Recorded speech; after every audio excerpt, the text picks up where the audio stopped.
नमस्कार, मी भाऊ तोरसेकर. तुम्ही बघत आहात प्रतिपक्ष.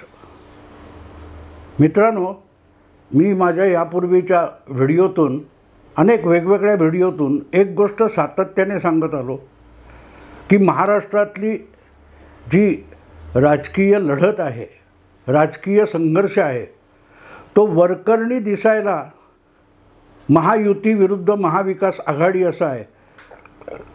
पण व्यवहारता बघाल तर राजकारणाच्या पटावर ज्या वेगवेगळ्या सोंगट्या आहेत, प्यादे मोहरे आहेत, त्यांना खेळवणारे दोनच खेळाडू आहेत. एक आहेत अर्थातच गेली 40 वर्ष महाराष्ट्राच्या राजकीय पटावर खिलाडी मानले गेलेले बारामतीचे शरद पवार, आणि दुसरे आहेत गेल्या 10 वर्षात महाराष्ट्राच्या या रिंगणात उतरलेले देवेंद्र फडणवीस. आणि हे ज्या वेळेला एकमेकांवर डावपेच करत असतात, त्या डावपेचाच्या परिणामावर प्रचंड चर्चा होते. पण मूलतः जो खेळ चालू आहे त्याचा फारसा उहापोह होत नाही. आणि म्हणूनच मी या संघर्षावर, जो अदृश्य संघर्ष म्हणता येईल, की वरकरणी दाखवला जात नाही पण प्रत्यक्षात तोच असतो. तुम्हाला आठवत असेल तर आत्ता महाविकास आघाडीचे कोल्हापूरमधले काँग्रेस पक्षाचे उमेदवार शाहू महाराज यांच्या चिरंजीवांना जवळजवळ 8 वर्षापूर्वी कधीतरी राज्यसभेचं सदस्यत्व, राष्ट्रपती नियुक्त सदस्यत्व देवेंद्र फडणवीसांच्या पुढाकाराने मिळालेलं होतं.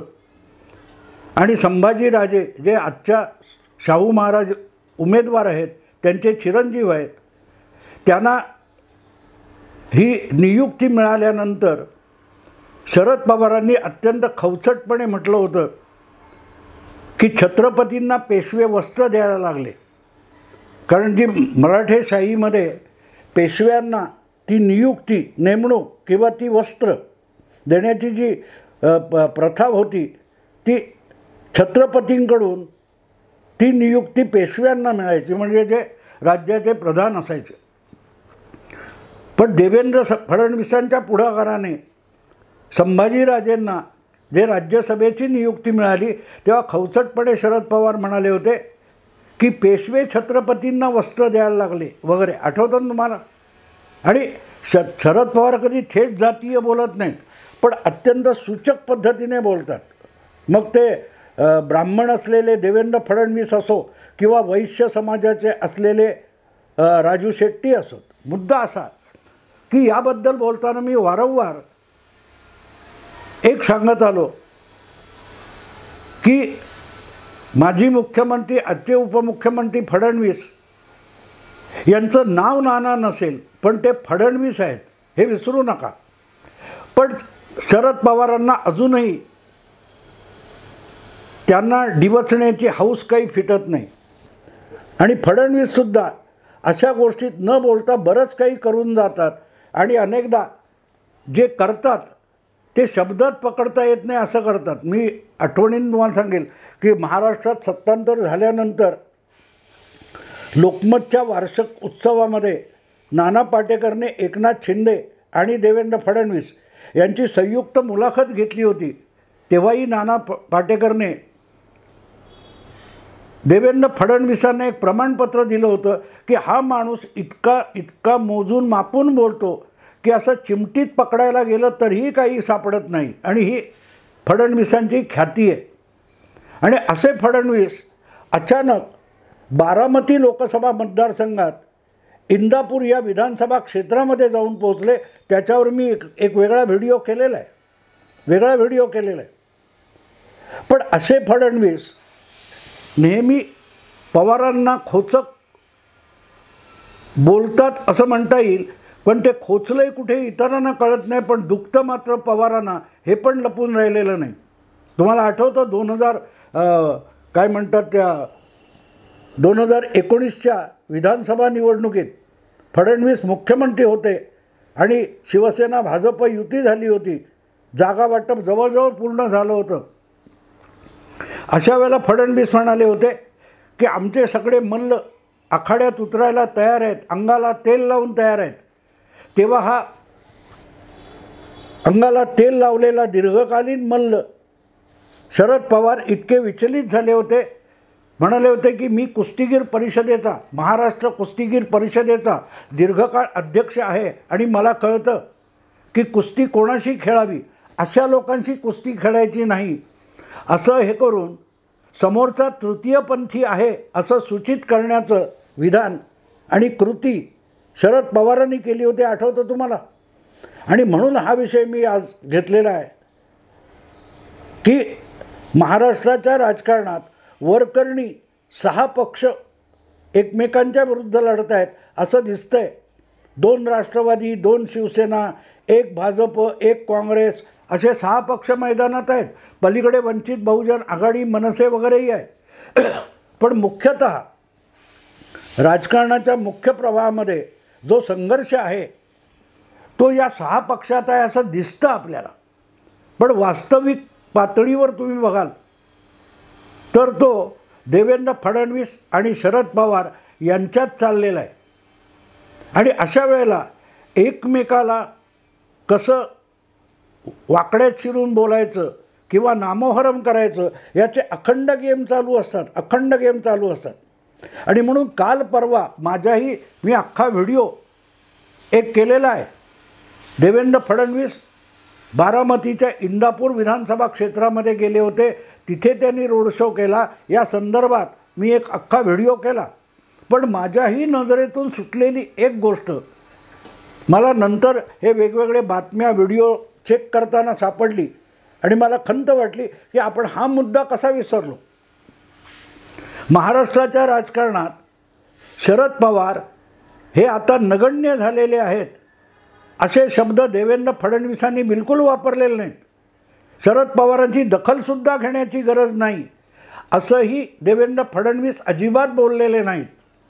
शब्द पकडायला जाल तर देवेंद्र फडणवीसांनी वरकरणी शरद पवारांचा कुठेही अवमान, अपमान किंवा अवमूल्यन केलं आहे असं तुम्ही शब्दात पकडून सांगू शकणार नाही. पण व्यवहारतः बघाल तर देवेंद्र फडणवीसांनी शरद पवार हे आता महाराष्ट्राच्या राजकारणातून अदखलपात्र झालेले आहेत.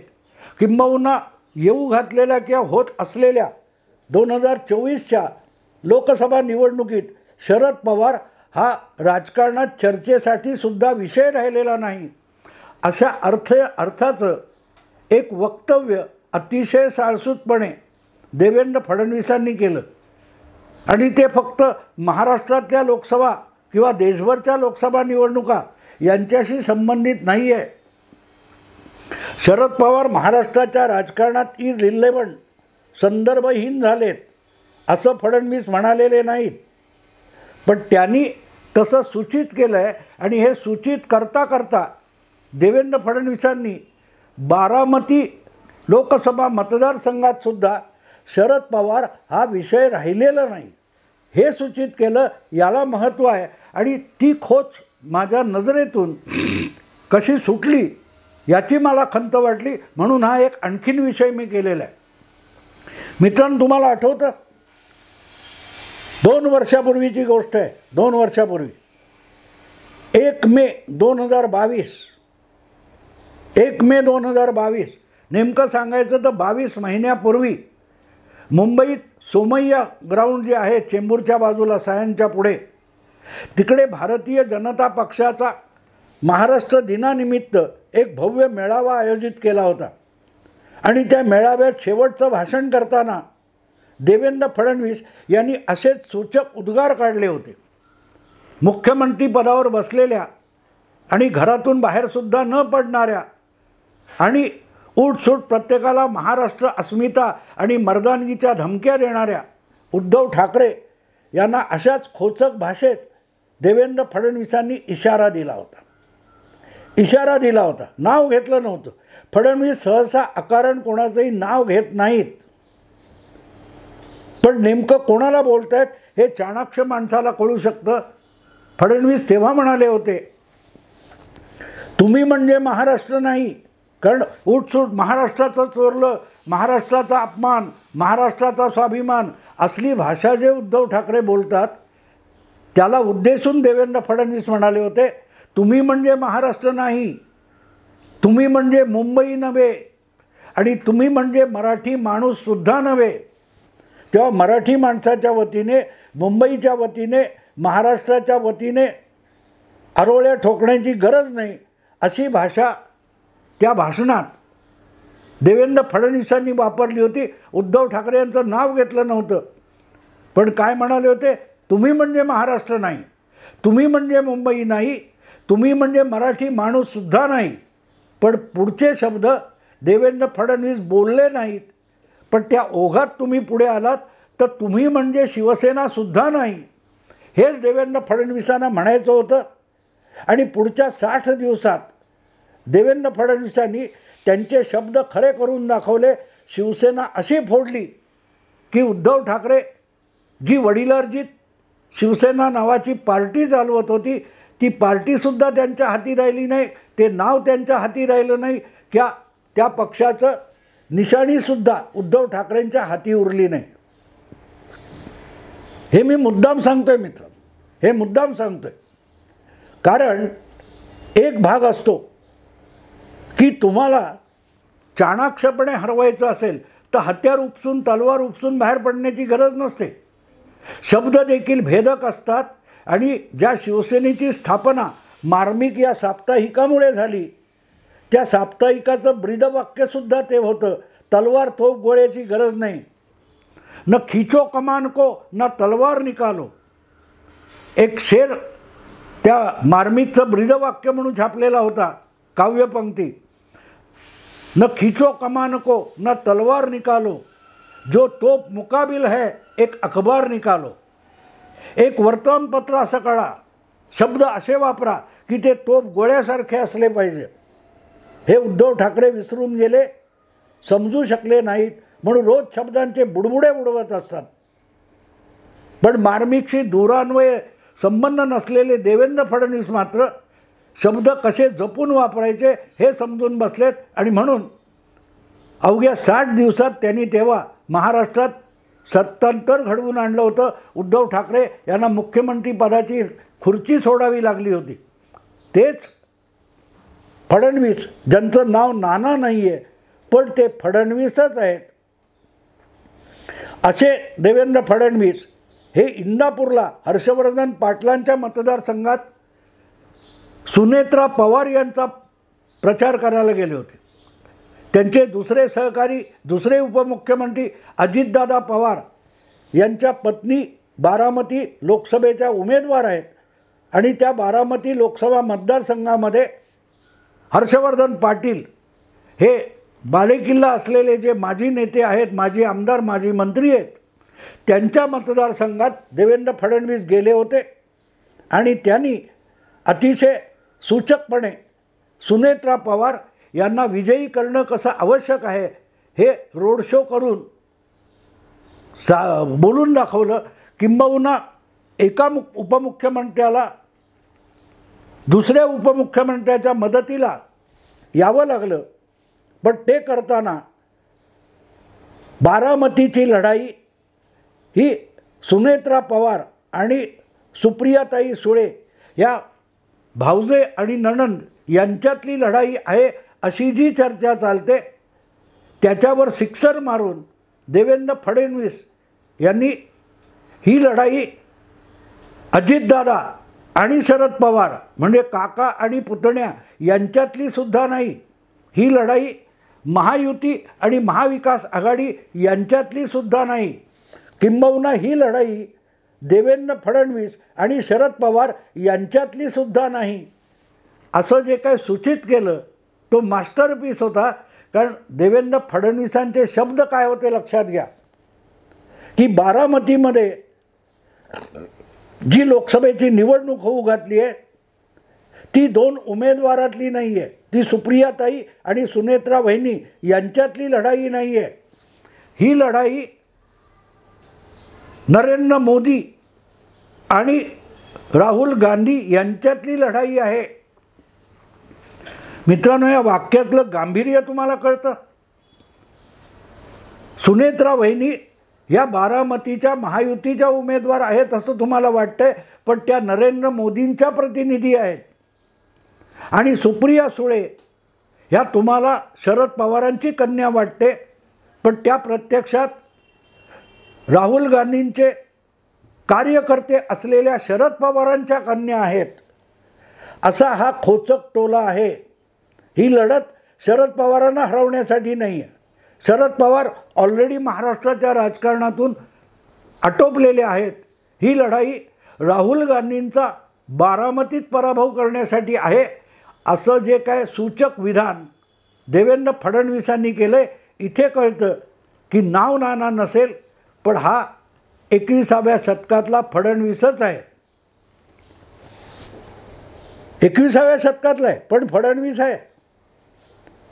ही लढाई अजितदादा आणि शरद पवार यांच्यातली नाही आहे, कारण शरद पवार हे लढण्याच्या क्षमतेचे राहिलेले नाहीत. पुतण्याला काकाविरुद्ध लढण्याची गरजच नाही आहे.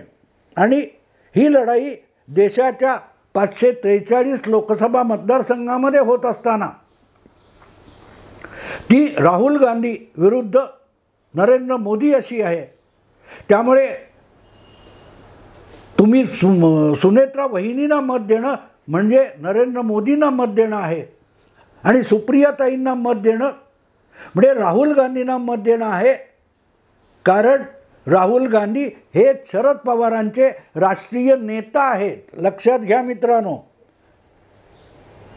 देवेंद्र फडणवीसांनी टोला मारला, घणाघात केला असली जी भाषा पोरकट पोरं वापरतात, त्यांना कळलं नाही की घणाघात तर केला, अगदी वर्मी घाव घालावा शरद पवारांच्या, अशा पद्धतीत देवेंद्र फडणवीसांनी मोजून शब्द वापरलेत की ही लढाई शरद पवारांच्या विरोधात अजितदादांची नाही, सुप्रियाताईंच्या विरोधात सुनेत्रा वहिनींची नाही. ही लढाई नरेंद्र मोदी विरुद्ध राहुल गांधी अशी आहे. थोडक्यात ज्या शरद पवारांनी 50 वर्षापूर्वी जवळजवळ 45-50 जे काय असतील 78मध्ये ज्या शरद पवारांनी इंदिरा गांधींच्या विरोधात बंड पुकारलं होतं, संजय गांधींनी काँग्रेसमध्ये लुडबुड केली आहे, त्याच्या विरोधात ज्या शरद पवारांनी बंड केलं होतं, ते बंडोबा आता इतके थंडोबा झालेत की त्या संजय गांधींच्या पुतण्याचं नेतृत्व शरद पवारांनी मान्य केलं आहे. त्या संजय गांधींच्या बंधूचं नेतृत्व त्यांनी जवळजवळ 30 वर्षापूर्वीच मान्य केलं होतं. पण आज थकलेले भागलेले शरद पवार अगदी राहुल गांधींचं नेतृत्वसुद्धा स्वीकारून जमेल तेवढी हालचाल करत असतात. हा अत्यंत खोचक टोला आहे. तो समजण्यासाठी सुद्धा चाणाक्ष डोकं असावं लागतं. मलाही कळलं नव्हतं पहिल्यांदा. मी जेव्हा दुसऱ्यांदा त्या रोड शोविषयीची बातमी वाचली तेव्हा हे वाक्य सापडलं आणि मला धक्का बसला की आपल्या पहिल्या व्हिडिओमध्ये हा विषय चुकलेला आहे, राहिलेला आहे, वगळला गेलेला आहे. आपण तो अधिक उलगडून लोकांसमोर आणला पाहिजे. महाराष्ट्राच्या राजकारणात शरद पवार आता इररिलेव्हंट झालेत, असंच देवेंद्र फडणवीसांना म्हणायचं आहे. इररिलेव्हंट झालेत, संदर्भहीन झालेले आहेत. आणि म्हणूनच महाराष्ट्र सोडा, पश्चिम महाराष्ट्र सोडा, 3.5 जिल्हे सोडा, खुद्द आपल्या बालेकिल्ल्यात बारामती लोकसभा मतदारसंघातसुद्धा शरद पवार हे लढतीमध्ये नाहीत, असं देवेंद्र फडणवीसांना सांगायचं आहे. लढत ही सुप्रिया सुळेंच्या विरुद्ध दिसते, पण प्रत्यक्षात ती राहुल गांधींच्या विरुद्ध आहे. तुम्हाला शरद पवार हवेत का असा विचार करू नका. तुम्हाला राहुल गांधी हवेत का विचार करा. दिसायला सुप्रिया सुळे शरद पवार जिंकले म्हणता येईल, पण प्रत्यक्षात राहुल गांधी जिंकतील. आणि तुम्हाला राहुल गांधींना जिंकून द्यायचं आहे का याचा विचार करा. कारण मोदी विरोधात राहुल गांधी ही खरी लढाई आहे आणि शरद पवार त्यापैकी कोणतरी एक कुठच्या तरी कोपऱ्यात लढणारा एक सामान्य शिपाई आहे. अशा रीतीने देवेंद्र फडणवीसांनी पवारांना हिणवलेलं आहे आणि म्हणून हा स्वतंत्र व्हिडिओ करावा लागला. मित्रांनो, बारकाईने लक्षात द्यावं लागतं की शरद पवार आजपर्यंतचे जे मुरब्बी राजकारणी, मुत्सद्दी राजकारणी मानले गेले, त्यांना हा पोरसौदा मुलगा, त्यांच्या सुप्रियाताईंच्या बरोबरीच्या वयाचा मुलगा ज्या पद्धतीत टक्कर देतोय आणि पदोपदी गारद करत चाललेला आहे, मग तो काय ते महादेव जानकरांचा विषय असो किंवा आणखीन कुठलाही असो, पण बघता बघता हा असा उगवला तरुण की ज्याने शरद पवारांना महाराष्ट्राच्या राजकारणातून संदर्भहीन करून टाकले आणि एक प्रकारे तसं सूचित पण केलेलं आहे. बारामतीत सुद्धा शरद पवार इररिलेव्हंट झालेत. लढाई नरेंद्र मोदी विरुद्ध राहुल गांधी आहे. विचार करा मित्रांनो. मी आत्ता इथेच थांबतो. आवडलं लाईक करा, शेअर करा, सबस्क्राईब करा. नमस्कार.